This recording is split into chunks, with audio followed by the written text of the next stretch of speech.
যাবৰ ঘৰত আহিছোঁ। আপোনালোকে চবে জানে ভাৰতৰত্ন এৱাৰ্ডিয়াৰ আমাৰ অসমৰ শিক্ষা জগতৰ বহুত ডাঙৰ পণ্ডিত তেখেত হয়। মোৰ দেউতাৰ লগে ভাল নাছিল, মোৰ লগত ভাল আছিল। আজমল ফাউণ্ডেশ্যনৰ প্ৰগ্ৰামত আমি মাতিছোঁ। মই যেতিয়া শুনিলোঁ ছাৰৰ ঘৰ ইমানেই নিকটে আছে, মই কৈছোঁ না আমি ছাৰৰ ঘৰত যাম। ছাৰৰ ঘৰত যোৱালোঁ। ছাৰৰ ঘৰত আহি মই ছাৰক এটা অফাৰ দিছোঁ যে আপুনি এই বয়সত ছাৰ আল্লাহৰ ঘৰ মক্কা মদিনা চাই আহিব লাগে। আৰু এইটো ইনশাল্লাহ ছাৰে যাব।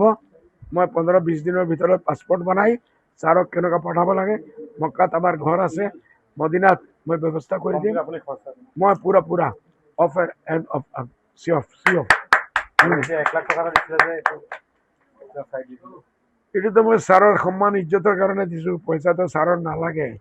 ছাৰে চবচে ডাঙৰ যিটো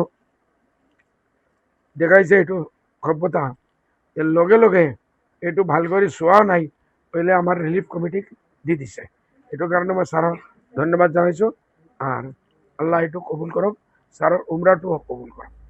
আমাৰ ঘৰলৈ আজি বৰদিনা আজমল চাহাব অহাটো মোৰ কাৰণে এটা বৰ ডাঙৰ সৌভাগ্যৰ কথা।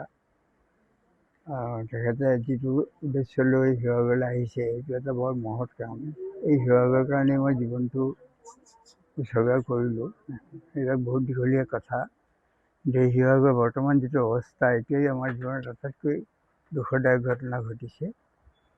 গতিকে এই ক্ষেত্ৰত তেখেতৰ সহায় সহযোগৰ কাৰণে মই কৃতজ্ঞতা প্ৰকাশ কৰিছোঁ এজন শিৱসাগৰী হিচাপে।